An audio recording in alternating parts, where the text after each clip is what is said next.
আসসালামু আলাইকুম সবাইকে, কেমন আছো সবাই? আশা করছি সবাই খুব ভালো আছো। আলহামদুলিল্লাহ আমি খুব ভালো আছি। তো রমজান কিন্তু অলমোস্ট চলে এসেছে। রমজানের সময় কিন্তু এরকম টেস্টি টেস্টি চপ সবার বাড়িতে হতেই থাকে। তো আজকে আমি একটা ব্যাটার দিয়ে 3 ধরনের চপ বানিয়ে তোমাদের দেখাবো। আর চপগুলো কতটা ইয়াম্মি হবে তোমরা ভিডিওটা দেখলেই বুঝতে পারবে। তো প্রথমে আমি যেটা বানিয়ে নেবো সেটা হলো লঙ্কার চপ। এই ধরনের বোম্বাই মরিচগুলো এখন সচরাচর বাজারে কিনতে পাওয়া যায়। তো এই ধরনের মরিচগুলো বা ঝালগুলো আমরা নিয়ে নেবো। নেওয়ার পরে খুব সুন্দর করে ধোয়ার পরে ঠিক এইভাবে দেখো এইভাবে কাট করে নেবো। তোমরা ছুরি দিয়ে এটা কাট করো, ছুরি দিয়ে কাট করলে ভালো হবে। বটি দিয়ে কিন্তু এটা ভালোভাবে হবে না। আর একটা সাইড কিন্তু এভাবে কাট করতে হবে। কাট করার পর কিন্তু দানাগুলো তোমরা ফেলে দিতে পারো, নাও দিতে পারো।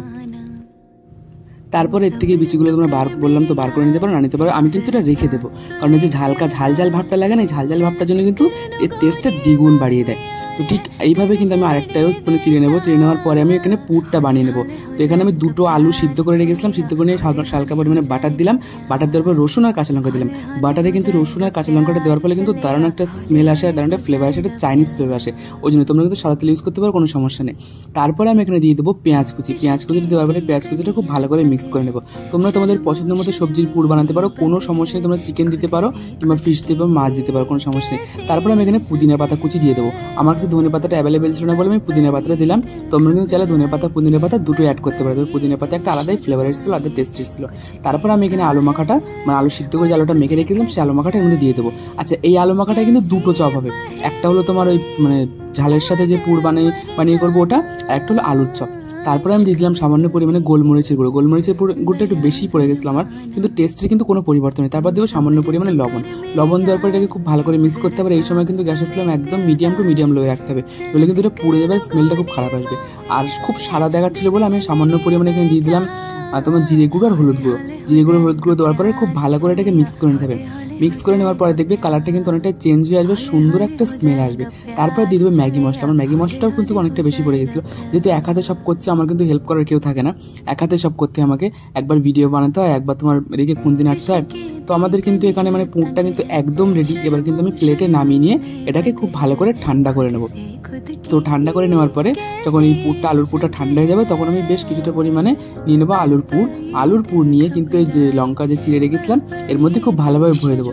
আর এই প্রসেসটা কিন্তু খুব সাবধানে করতে হবে, কারণ যদি লঙ্কাটা ভেঙে যায় তাহলে কিন্তু পুরগুলো বাইরে বেরিয়ে আসবে, আর খেতে অতটাও কিন্তু ভালো লাগবে না। তো এই প্রসেসটা খুব সাবধানে করবে আর খুব নরম আর হালকাতে করবে। আমার হাতটা ঘেমে আছে বলে এরকম লাগছে, যেহেতু আমার হাত ঘামে। অনেক সময় রান্না করতে গেলে তো প্রায় মানে ঘেমে ওঠে হাতটা, বুঝতে পারছো, হাতটা ভিজেছিল বলে এরকম লাগছে। তো আমি এইভাবে কিন্তু 4টে কিন্তু লঙ্কার মধ্যে পুর ভরে নিচ্ছিলাম। দেখতে পাচ্ছ কত সুন্দর দেখাচ্ছে পুর ভরা লঙ্কাগুলো। এরপর আমি কি করব, যে ব্যাটারটা দেখতে পাচ্ছ কতটা মানে কতটা থিক, মানে কতটা গাঢ়, এটা তোমরা দেখলে নিশ্চয়ই বুঝতে পারবে। তো নর্মালি কিন্তু মানে যেমন আমরা বেসন মাখি তেমনভাবে বেসন মেখেছিলাম, আলাদাভাবে আমি অ্যাড করেছিলাম হালকা আদা বাটা, হালকা রসুন বাটা আর একটু চাইনিজ সস, ওই যে চিংসের শেজওয়ান সসটা ওটা। তারপরে মানে কড়াই তেল খুব ভালো করে গরম করে নিয়ে আমি যে লঙ্কার পুরগুলো মানে পুর ভরা যে লঙ্কাগুলো ছিল না, সেগুলো ব্যাটারের মধ্যে মানে বেসনের ব্যাটারের মধ্যে ভরে আস্তে আস্তে তেলের মধ্যে দিয়ে দিলাম। আর এই সময় কিন্তু গ্যাসের ফ্লেম কিন্তু একদম হাই রাখতে হবে। যদি তোমরা লো রাখো তাহলে কিন্তু এগুলো আস্তে আস্তে হবে আর তেলটা প্রচুর পরিমাণে টানবে।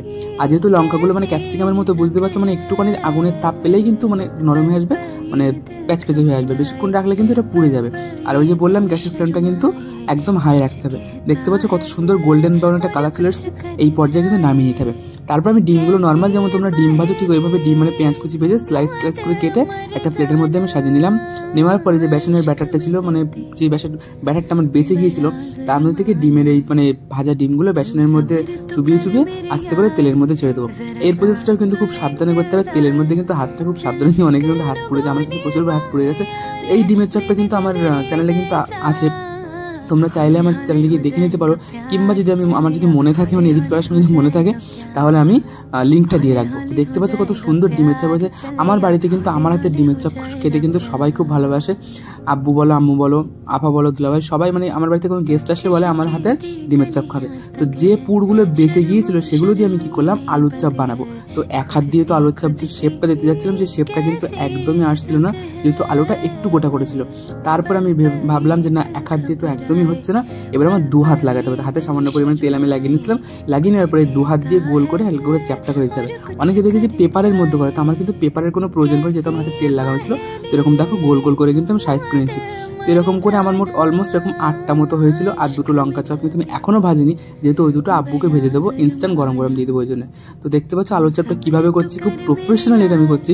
এটা আমি স্ট্যাটাস করেছিলাম হোয়াটসঅ্যাপে, তো আমার একটা বান্ধবী বললো তুই তো বেশ প্রফেশনালের মতো চপ ভাজছিস। তো হয়তো একদিনে চপ শিল্পই ধরতে হবে, আমাদের মানে রাজ্যের যে অবস্থা চপ শিল্পের ব্যবস্থা করতে হবে। তো এটাকে কিন্তু খুব আলতোভাবে এটা মানে কড়ার মধ্যে ছাড়তে হবে। আর দেখতে পাচ্ছ কত স্মুথলি প্রসেসটা আমি করছি, তোমরা কিন্তু এইভাবেই করবে। আলুর চপগুলো নাকি সব থেকে টেস্টি হয়েছিল, মানে ডিমের চপ আর তোমার লঙ্কার চপ আর আলুর চপ করেছিলাম, কিন্তু আলুর চপ নাকি সব থেকে বেশি টেস্টি হয়েছিল, মানে দোকানের থেকেও বেটার টেস্টি হয়েছিল, যেহেতু বাড়িতে আমি বিভিন্ন রকম মশলা দিয়ে করেছিলাম ওই জন্য।